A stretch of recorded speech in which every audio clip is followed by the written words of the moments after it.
cœur d'une nature vibrante et essentielle, se trouve un homme passionné, un apiculteur au savoir ancestral, Michel Dauriac. Plongeons ensemble dans l'univers fascinant des abeilles, ces infatigables butineuses qui œuvrent inlassablement pour préserver l'équilibre de notre écosystème. Suivez-nous dans les pas de Michel, guide passionné et gardien des traditions apicoles, pour découvrir les secrets bien gardés des ruches et la magie de la vie qui bourdonne au sein de ces petites merveilles de la nature. Alors je m'appelle Michel Dauriac, je suis basé à Mérins-les-Vals, mon petit rucher est à Mérins. Les abeilles c'est une grande histoire, puisque ça vient de mon père et de mon grand-père, qui est associé avec le plaisir de la montagne. Donc voilà mes deux passions, la montagne et les abeilles. Les abeilles c'est plus particulier, la montagne c'est que saisonnier, mais les abeilles par contre il faut s'en occuper toute l'année. Et un avantage que l'on a dans nos montagnes, c'est d'avoir du miel de qualité. Il n'y a pas du tout de pesticides dans notre miel. C'est pas des ruches qui font de la transhumance, elles sont fixes, elles sont à 1200 d'altitude. On a régulièrement le même miel tous les ans. Tous les ans, c'est le même miel. Et je pense qu'il est excellent. J'en suis mon premier consommateur, j'en consomme 1 kilo par semaine. 1 kilo par mois, excusez-moi, 1 kilo par mois. Je suis mon premier consommateur. Et donc, les gens disent qu'il est excellent, je veux bien le croire. Mais voilà un petit peu pour ce qui est. Après les abeilles, ça reste une passion. On ne gagne pas d'argent avec ça, mais ça nous permet de couvrir nos frais, c'est tout ce que l'on souhaite. Occuper des abeilles, c'est... Histoire de famille. Histoire de famille, bien sûr, de voir comment le faisait mon grand-père. Avec ses buxs, et aujourd'hui relever le défi avec des techniques modernes. Mon pauvre grand-père, il s'arracherait les cheveux de me voir faire, quoi. Hein. Et pourtant, je produis 100 fois plus de miel que ce que lui, il en produisait. Avec beaucoup moins de ruches que lui, il avait. Mais il serait content de me voir faire aussi, quoi. Il serait content de me voir faire. Mais voilà un petit peu quelle est. Mais c'est une... Les abeilles, c'est quelque chose qu'on pense tous les jours. Il fait mauvais, on pense aux abeilles. Et il fait beau, on dit, ah, enfin, il fait un peu de beau, les abeilles vont pouvoir sortir. Voilà un petit peu ce que c'est. Quel conseil tu donnerais à quelqu'un qui voudrait se lancer dans l'apiculture? Un néophyte complet. Hein. Un néophyte complet, mais déjà, c'est de se rapprocher d'un professionnel et d'apprendre. Avant de vouloir avoir soi-même des ruches, il faut vraiment apprendre. Et surtout, il ne faut pas voir quelque chose à la grande échelle sans expérience, parce qu'il serait déçu. Il y a vraiment trop de problèmes. Et les problèmes, on apprend à les résoudre petit à petit, avec l'expérience et les années, et les professionnels qui vous aideront, les anciens qui vous donneront de bons conseils. Autrement, c'est pas facile, parce que le monde des abeilles, c'est quelque chose de compliqué. Moi qui y suis depuis 40 ans, il y a des fois, je sais pas ce qui se passe. On se trouve face à des problèmes, des ruches malades, des ruches vides. On ne sait pas pourquoi. Il y a une étude qui a été réalisée par l'Europe. Plus de 60% du miel est frelaté en France. Donc en grande partie, le miel de toutes les grandes surfaces serait frelaté. Voilà, c'est des documents que j'ai présentés l'autre jour au syndicat en Ariège. Donc c'est quelque chose qui est lamentable.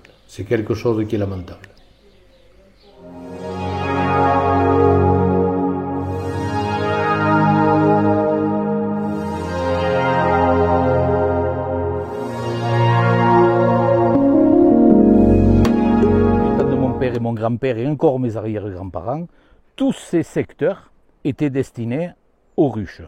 Et même tout ce qui est dessous, là, tout le tour des bâtiments, c'était de ruches. Parce qu'avant, chaque famille avait ses ruches. Ça, c'est des emplacements de ruches. Et tout ce que vous voyez autour, regardez, c'était des ruches qui étaient posées. Alors, on va ouvrir une ruche. Alors, tu vois ce que je te disais tout à l'heure, c'est que se compose une ruche. Tu vois une ruche toute seule, sans une hausse. Là, tu as vraiment la différence entre la ruche seule et celle avec la hausse. Alors, on va essayer d'ouvrir. Alors, tu me suis toujours. Alors on va essayer, je vais vous faire voir, de trouver une reine et de regarder comment ça se passe. Ça c'est juste pour la prévenir que je suis là.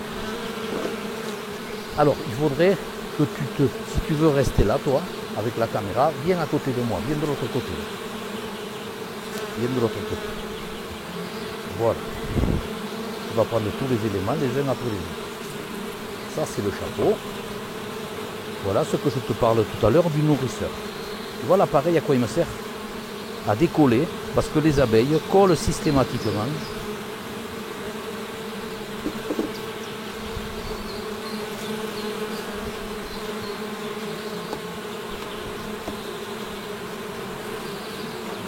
Voilà ce que je te disais.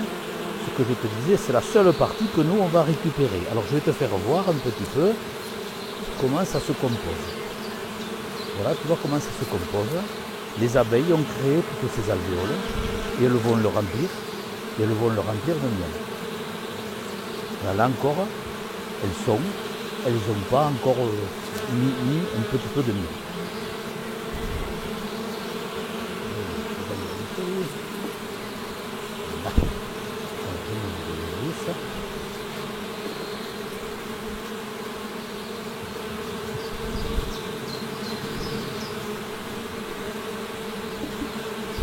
Alors, cette grille, c'est une grille qui sert. À travers cette grille, toutes les abeilles peuvent passer, sauf la reine. La reine est beaucoup plus grosse, donc elle ne peut pas passer. Donc ce qui fait, elle ne peut pas aller pondre là-dedans. Donc là-dedans, il n'y aura uniquement que du miel grâce à ça.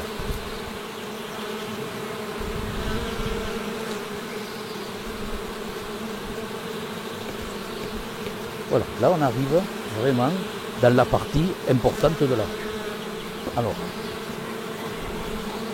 juste pour leur dire que je suis là.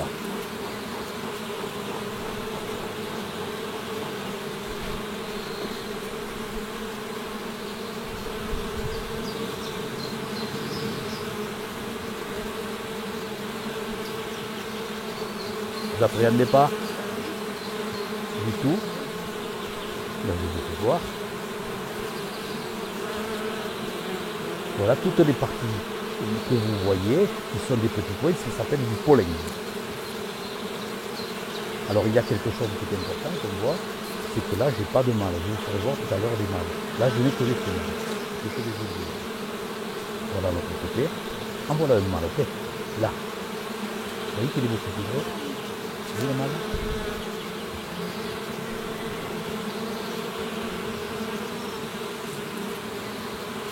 Voilà, alors ça, je m'en vais le poser.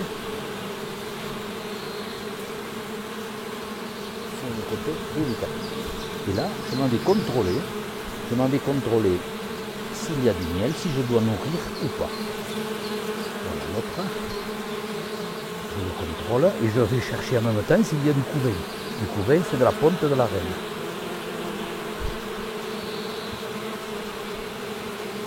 Je vais voir quelques mâles. Et toujours, il faut toujours remettre la part là, dans le même sens qu'on l'a trouvé. Toujours, toujours et toujours.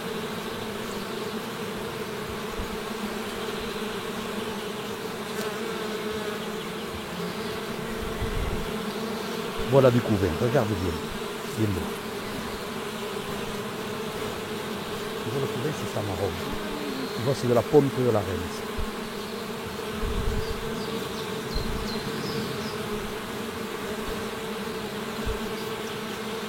Alors si vous voyez la reine, si vous la trouvez, vous voyez qu'il y a des mâles, vous les devinez un petit peu les mâles? Attends, pas encore, pas encore. Elle a l'abdomen peint en rouge. Vous voyez encore, tu vois, tu devines tous les nids qu'il y a. Alors, il y a entre 40 et 60 000 abeilles dans une ruche.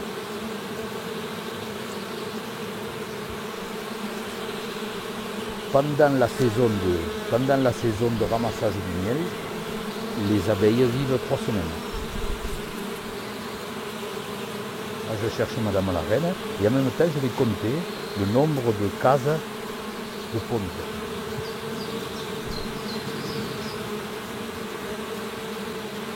Et je vais chercher en même temps, c'est ce que je vous disais tout à l'heure, chercher une autre reine. Si je trouve, vous verrez tout à l'heure comment c'est.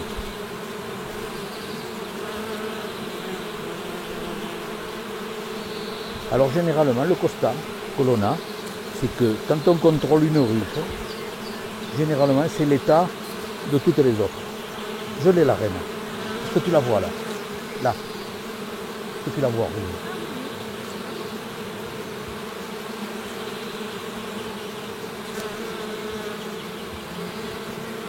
Tu vois comment elle est beaucoup plus grosse?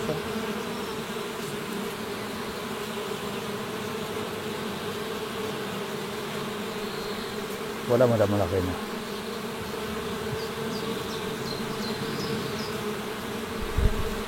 Elles ne sont pas agressives. Elles ne sont pas du tout agressives. Elles sont mignonnes comme tout. Alors là, ça ne va pas essaimer. Ça veut dire que je ne vais pas trouver de larves. Alors quand elles veulent, quand les abeilles, ce qui se passe beaucoup en bas, ici on est un peu en retard par rapport en bas, c'est que les abeilles, quand elles sont trop nombreuses dans la ruche, ont décidé de se diviser. Et donc elles vont pondre, elles vont faire une autre reine. Alors pour faire une reine, ce n'est ni plus ni moins qu'une abeille normale. C'est une abeille normale, mais elle va être alimentée différemment. Elle va être alimentée avec de la gelée royale. Vous en entendez parler de la gelée royale. Et cette gelée royale va faire la reine.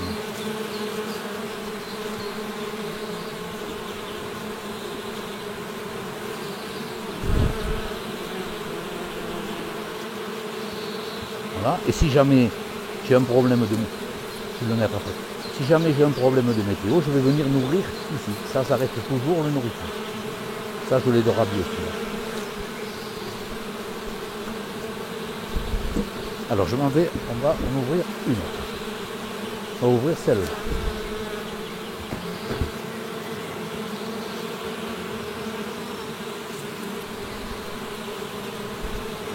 On va leur dire qu'on est là.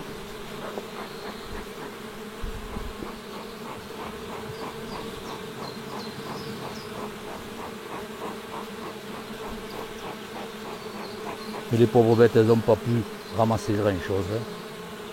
Ils n'ont pas pu, voyons celui-là, s'il y en a un peu. Il n'aime pas. Je pensais qu'il y en avait un peu, mais elles n'aiment pas. Les pauvres bêtes, elles ont eu trop de mauvais temps pour ramasser du miel.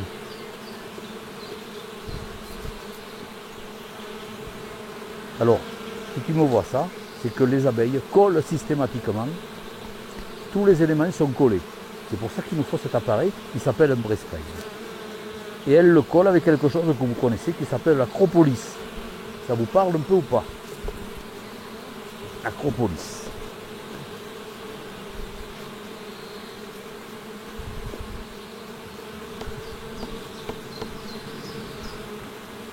L'acropolis, c'est ça. Tu vois? C'est ça. Tu vois, c'est ça, là, ces petits. Tu vois ça? Voilà, ça c'est l'acropolis. Ça, la médecine s'en sert beaucoup pour lutter contre les grippes, les angines et tout le travail.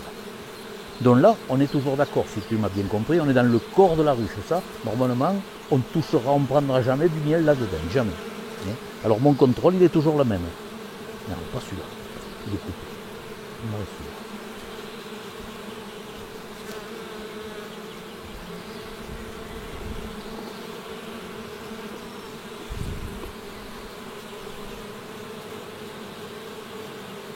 Je fais doucement pour ne pas les tuer, tu vois.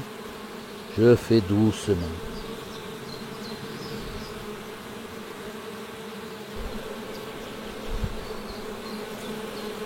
Tu le vois le miel qui brille un peu? Est-ce que tu le vois briller?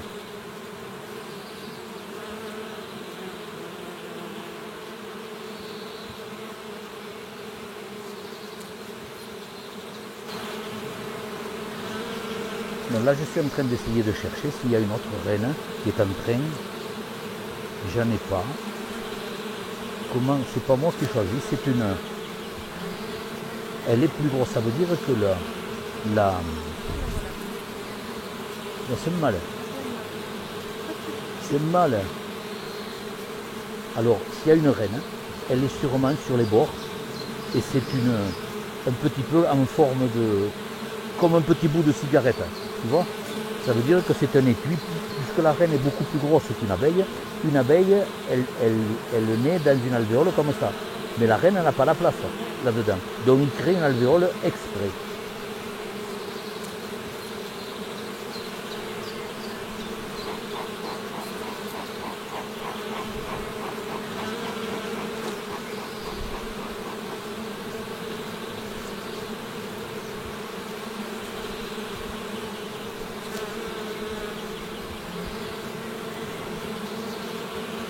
Tu vois du couvain à nouveau qui arrive? Regarde. Voilà du couvain à nouveau. Alors, en période de ponte, quand elle doit pondre, qu'il faut faire beaucoup, elle arrive à pondre jusqu'à 2000 œufs par jour.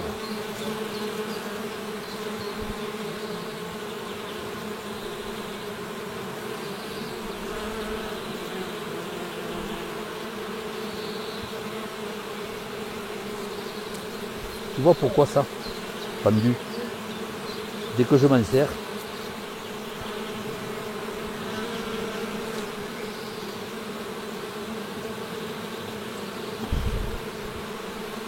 voilà encore un autre. Et il y a du couvain.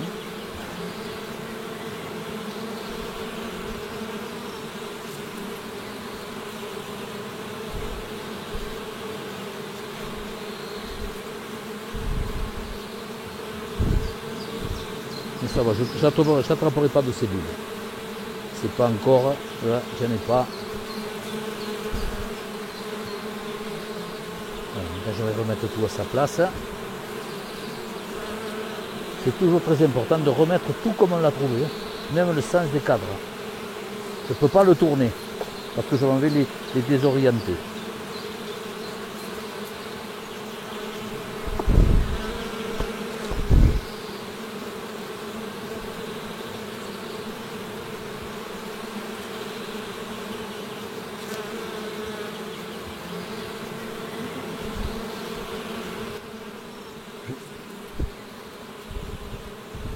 Je te laisse tout remettre. Ça te dit de tout remettre? Allez. Tu commences ça bien, proprement. Oui. Tu as des poignées, tu vois là? Non, non, par là. Tu en as une autre de l'autre côté là-bas. Allez. Et ce que tu as entre les doigts, normalement, au mois d'août, ça devrait peser, c'est parfait. Ça devrait peser ça une trentaine de kilos. Voilà que ça, oui. Comme ça, hein, comme ça, voilà, comme ça. Comme ça. Voilà, et tu te rappelles que ça c'est un nourrisseur. Tu vois qu'il y a un décalage entre là et là. Ce qui fait que les abeilles, une fois que j'ai couvert, elles peuvent passer pour venir se nourrir ici. Et après je mets le couvercle.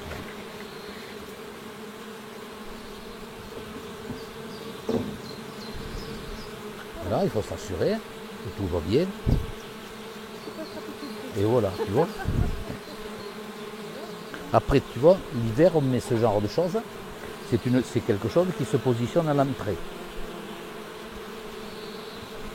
Tu l'as là, d'ailleurs.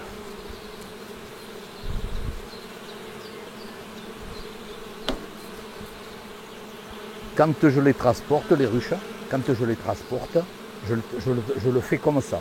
Je ferme, ce qui fait que les abeilles ne peuvent pas passer. Mais pour les faire vivre, je l'ai comme ça, parce que là, il leur reste le passage.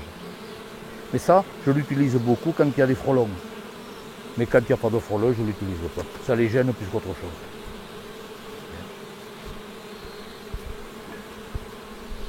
Mais ces billes, elles ne sont pas trop agressives. Hein. Il n'y en a pas une qui m'est venue sur le visage. Alors vous voyez, voilà un petit peu le monde des abeilles. Hein. Mais après, il faut s'attacher à plein de choses. Hein. Tu ne peux pas t'imaginer. C'est un contrôle. C'est un contrôle, allez. Maintenant qu'on arrive là dans les périodes où il y a beaucoup d'essaimage, on est là toutes les semaines faire ce que je viens de faire là. On le fait sur toutes les ruches. Ah oui, c'est du beau, sur toutes les ruches. Alors regarde bien, tu as vu qu'elle commence à arriver avec du pollen? Regarde-les comme elles sont chargées, tu vas voir. Regarde les pattes. Tu vas voir les pattes comme elles sont chargées. Tu les vois les pattes? Tu vois les pattes chargées? Regarde celle-là, là. Tu vois comment elle a les pattes toutes chargées, là? Regarde celle-là, là, tu vois? Là que j'ai au bout des doigts, là. Regarde là comment elle est chargée.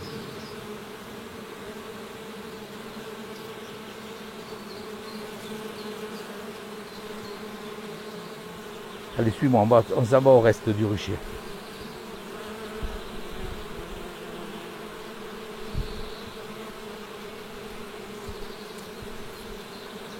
Elles n'ont pas trop à manger, les pauvres bêtes, maintenant. Elles ont du mal.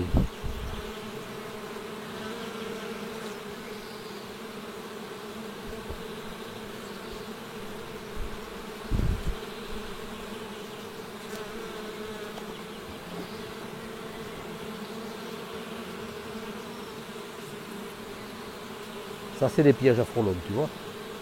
Ça, c'est le piège à frelons et j'en ai pas dedans. On va aller le regarder ensemble si on en trouve là. Après, c'est quelque chose qui est passionnant. Alors, je vais vous faire voir autre chose. Que là, on est en train de faire un mariage de 2 ruches.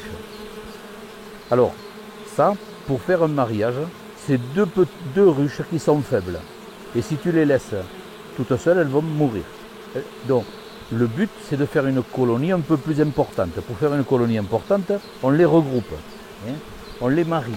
Alors, pour les marier, ça ne se marie pas si facilement qu'on le croit. Parce que si une abeille de là rentre là, les abeilles vont la tuer. Tu comprends? C'est un peu la guerre.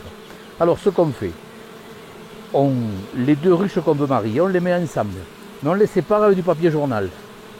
Ce qui fait qu'en mangeant le papier journal, elles s'imprègnent des phéromones des unes comme des autres et elles ne se battent pas.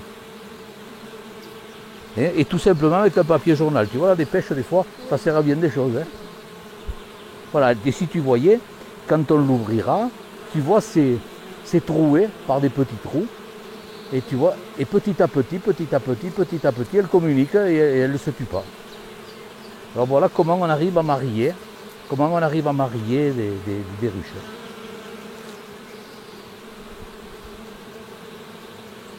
Alors quand elles nous arrivent, une ruche, quand on achète un essaim, ça nous arrive dans ces petites ruchettes que tu vois, ça nous arrive en même temps là-dedans. Et de là-dedans, on s'assure qu'elles soient suffisamment fortes pour les mettre de ces ruchettes en faire des grandes ruches.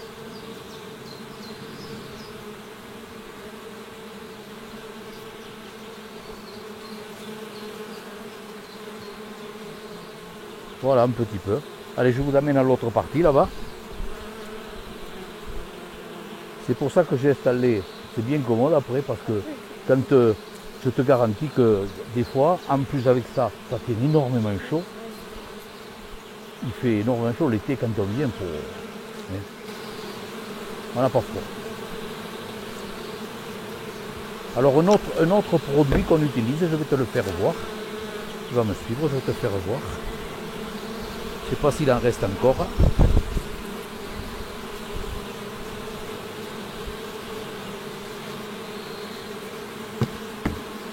Regarde, tu vois. Ça, c'est comme de l'eau. Je te le mets au soleil. Ça, c'est comme de l'eau et du sucre. Tu vois, c'est très gluant. Tu vois, c'est très gluant. Et c'est bon, hein. Alors là-dedans, il y a de l'eau et du sucre et des vitamines pour les abeilles. Et ça, on l'utilise beaucoup, ça, pour les jeunes essaims. Quand on démarre quelque chose, pour les aider à démarrer. Comme un bébé qu'on donnerait un lait meilleur que l'autre.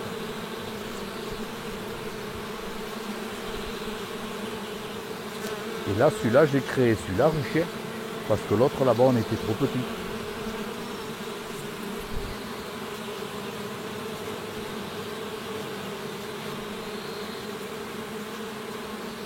Et oui, il faut que bientôt il y en aura. Ah oui, il y aura de la place pour en mettre. Et après, c'est magnifique, c'est magnifique. Alors on sait, nous, que quand il y a un problème à l'intérieur de la ruche, quand on arrive, on le voit de suite. Ça se voit de suite. quand tu vois, elles sont énervées, elles se battent, tu vois qu'il y a un problème à l'intérieur. Tu vois, avec le pollen, c'est des pattes. C'est du pollen.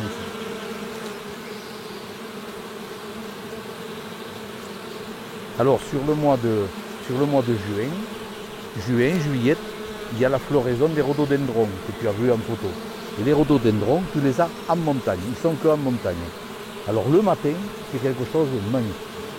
Le matin, quand je sors de la maison, dans les premières lueurs de l'aube, tu vois des nuages d'abeilles dans le rayon du soleil qui montent.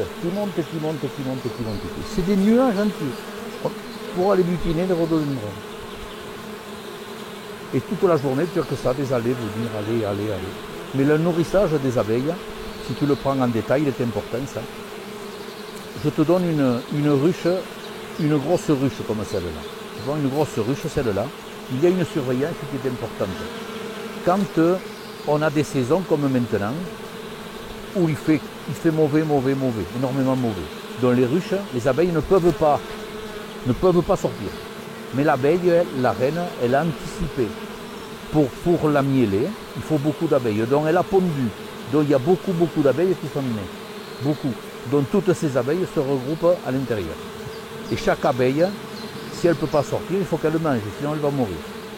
Ils arrivent à manger 1 kg de miel par jour. Ils arrivent à manger 1 kg de miel par jour, eux-mêmes, pour leur survie.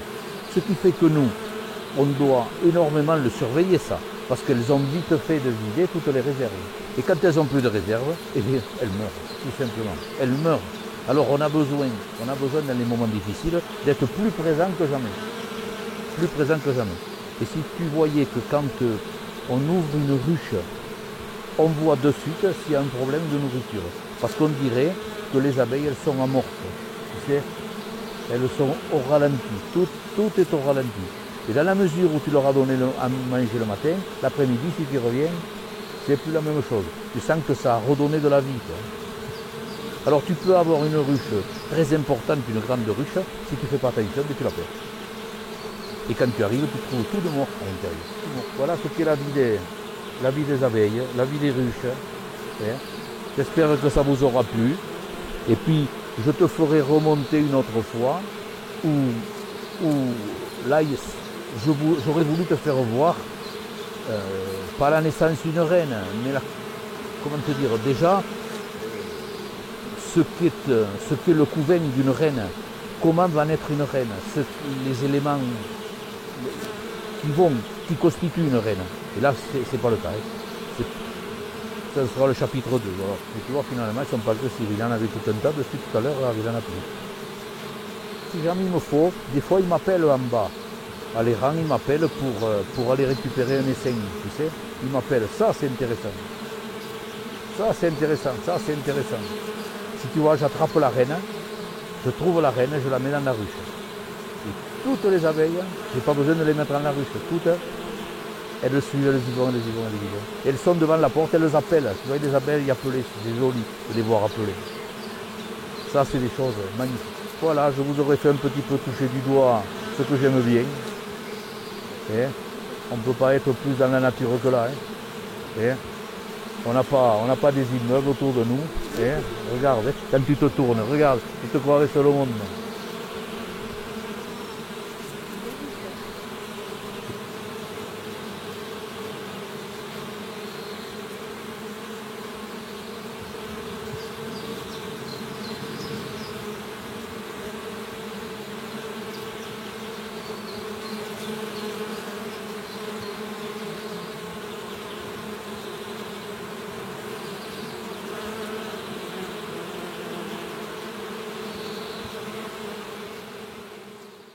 Quand on revient du rucher, par exemple, vous voyez un cadre noir comme ça, on ne peut pas le laisser dans la ruche. Tous les ans, on en enlève par ruche 2. Et on remplace par des cadres neufs. Des cadres neufs, c'est ça, c'est un peu ça. Tu vois? Voilà, tu vois, regarde la différence. Il y a vraiment... Pas de flash. Donc on remplace ça. Mais pour remplacer ça, pour ça, le faire comme ça, c'est un travail. Tout ça, il me faut le supprimer. Il me faut le supprimer. Une fois que je l'aurai supprimé, ça va être comme ça. D'accord? Et de là, des fois qu'il y ait des maladies, je m'en vais le brûler au chalumeau. C'est pour ça que tu vois que c'est noir. Je vais le brûler au chalumeau. Et puis après, va consister la phase où je vais coller là-dessus. Je vais coller là-dessus l'alvéole. Voilà. Et je me le colle avec un appareil. Je le colle avec un appareil à l'électricité. Et je le reconstitue après à l'intérieur de la ruche. Ça, c'est 100% de cire. Et c'est de la cire. Hein. Voilà comment je reconstitue à l'intérieur deux éléments comme ça par an, par ruche. Voilà comment je fais. Mais ça, c'est un travail, hein. Je vous garantis que... Et c'est le cas, ça c'est la ruche, et ça c'est les petites que je vous ai fait voir. Ça c'est les hausses, les petites hausses. Ça c'est pareil. C'est cela que je coupe en deux et que je fixe là. Et regardez, j'ai du travail qui se préparait. Tu sais pas quoi faire? Ah oui, oui. Ah oui, oui, oui. Ça m'occupe comme il faut. Hein. Ça m'occupe comme... Alors, dedans, je vais continuer à te faire voir. Tout ça, c'est des ruches d'avance que j'ai. Hein. Encore un autre élément. Je vais t'expliquer autre chose. Quand j'ai ma ruche, quand je l'ouvre, je trouve qu'il n'y a pas beaucoup d'abeilles. Je me dis qu'il faut que je fasse quelque chose. La ruche, les abeilles la tiennent à 20 degrés en permanence. Dont leur plus gros effort, c'est de maintenir la ruche à 20 degrés. À 20 degrés, c'est uniquement pour que le couvain que je vous ai fait voir reste toujours à température. Parce que s'il se refroidit, toutes les abeilles à l'intérieur sont mortes. Alors, pour maintenir cette température, je regroupe toutes les abeilles dans un coin de la ruche. Je me débrouille et je fais ceci. Je ferme avec un compartiment, c'est pas celui-là, je ferme avec un compartiment, je vais vous faire voir. Je ferme avec un compartiment, voilà, et j'oblige mes abeilles à rester uniquement là. Donc, elles l'auront beaucoup plus facile pour chauffer juste ce petit bout que de chauffer toute une ruche. Donc, par ce principe, j'ai plus de chance, moi, de garder mes abeilles en vie. Voilà, ça c'est quelque chose qui est technique, mais qu'on fait tous les automnes. Hein. Tous les automnes, on a droit à un contrôle de la ruche. Et si c'est faible, ou on fait comme vous avez vu du mariage, ou on fait ça. Après, ça c'est encore autre chose. L'hiver, je te donne plein de points techniques. Hein. L'hiver, je leur donne en dessous pour pas ouvrir. Parce que l'hiver, ici, quand il y a de la neige qui fait moins 10, je ne peux pas les ouvrir. Si je les ouvre, je les tue. Alors, l'hiver, je me prépare. Normalement, ça fonctionne comme ça, comme je t'ai fait voir. Tu te rappelles, hein? Ça fonctionne comme ça, je nourris là. Mais l'hiver, je ne peux pas mettre du manger là. Parce qu'il fait tellement froid qu'elles ne monteront pas. Elles ne monteront pas. Alors, je fais différemment. Je fais ceci. Je ferme là. Et ça, c'est une plaque d'isolation.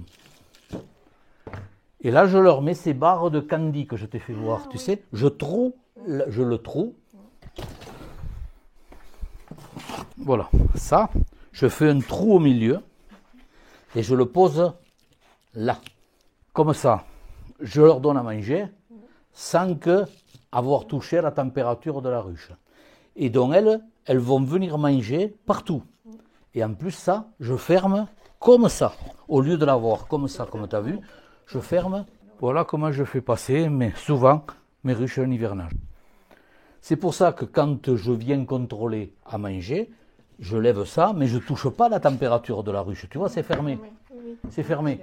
Et si je vois que ça c'est vide, j'en prépare un autre, j'enlève, je fais que poser.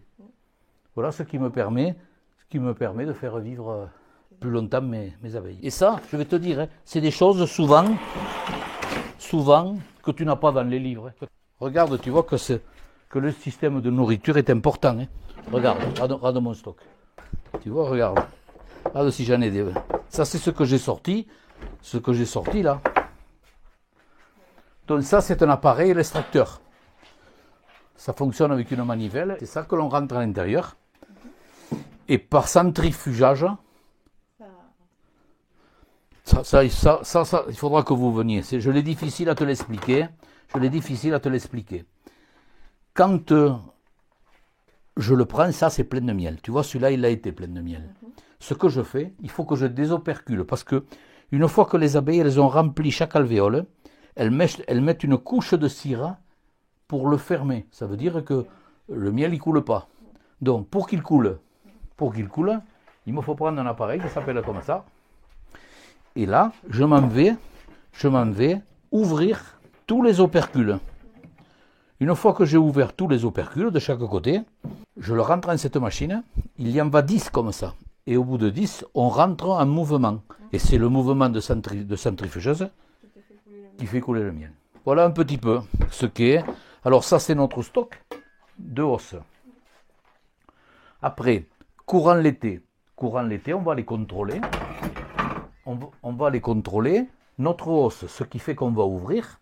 Et on va regarder. Si notre os, ça, c'est plein de miel, on va toucher les cadres. Si c'est plein de miel, il faut remettre une autre os. Alors, on lève celle-là et on met une de vide dessous. Et la pleine en haut. De manière à ce que les abeilles, elles n'aient pas à traverser une os pour aller dans une autre. Voilà qu'on fait. Et il y a 2 ans, ça m'est arrivé d'en mettre 5. Alors, moi qui ne suis pas grand, 5, et quand ça fait 30 kilos en haut, eh bien, j'ai un mal fou. Alors je crie à l'aide, on vient m'aider. Après, un autre système aussi que je vais t'expliquer. Ça s'appelle un chasse-abeilles. Quand l'automne, on veut enlever ça. Si tu as vu, quand on l'a ouvert, ça, c'était plein d'abeilles. Oui. C'était plein d'abeilles. Et pourtant, il me le faut que je me l'amène. C'est ça que je veux. Et je ne peux pas m'amener les abeilles. Alors, on vient la veille, on lève les os, toutes les os, et sur la ruche en bas, on met ça. On met cet appareil. Cet appareil, il a un avantage qui est magnifique. Ça s'appelle un chasse-abeilles. C'est que toutes les abeilles de la hausse, elles vont descendre, mais dans aucun cas, elles peuvent remonter. Ce qui fait que le lendemain, quand on vient, j'ai plus une abeille. Elles sont toutes en bas dans la ruche. Et tu vois, regarde, il y en a pour autant de...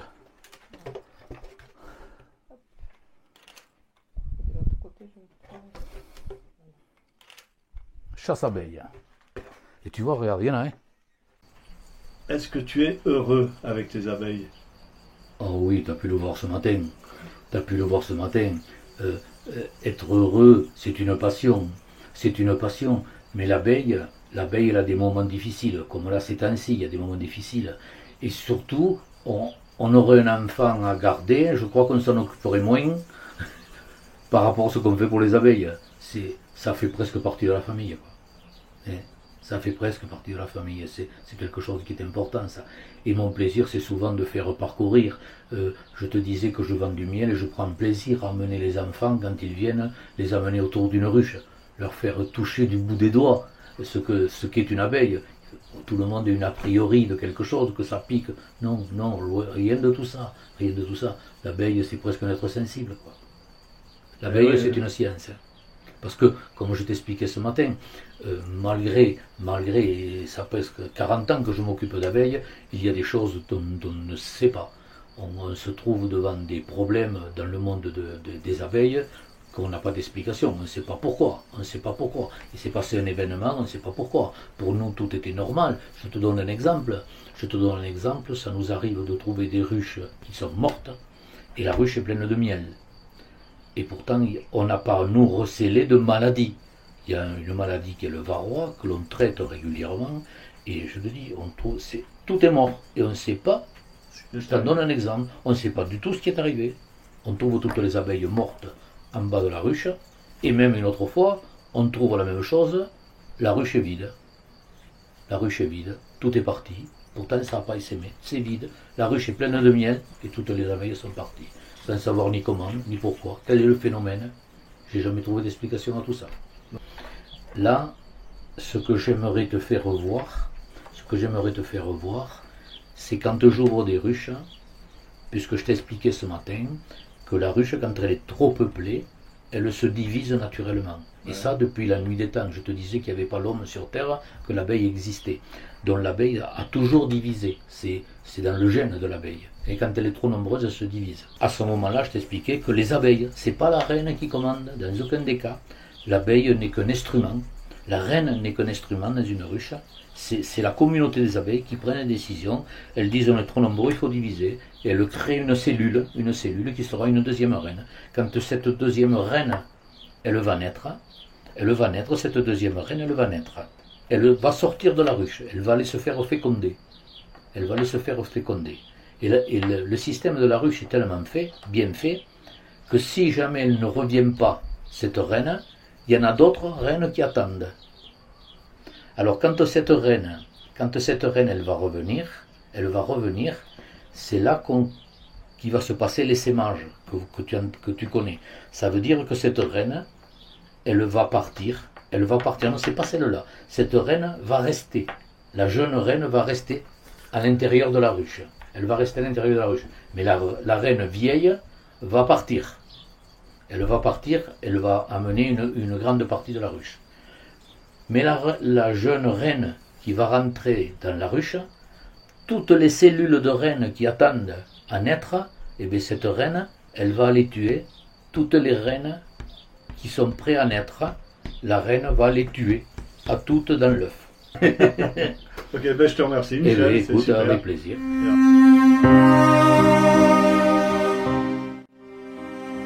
En clôture de cette immersion envoûtante au cœur de l'univers des abeilles, nous tenons à exprimer notre profonde gratitude à l'apiculteur passionné, Michel Doriac, pour avoir partagé avec nous sa passion et son savoir-faire unique. Sa dévotion envers ces précieuses créatures de la nature nous a permis de saisir toute la beauté et l'importance de leur rôle dans notre monde. Un grand merci, Michel, pour cette expérience enrichissante et captivante. Nous avons hâte de vous retrouver dans l'épisode 2 de notre reportage pour continuer à explorer ensemble les mystères et les merveilles des abeilles. Rendez-vous très bientôt pour de nouvelles découvertes au cœur de la ruche avec notre guide éclairé, Michel Doriac.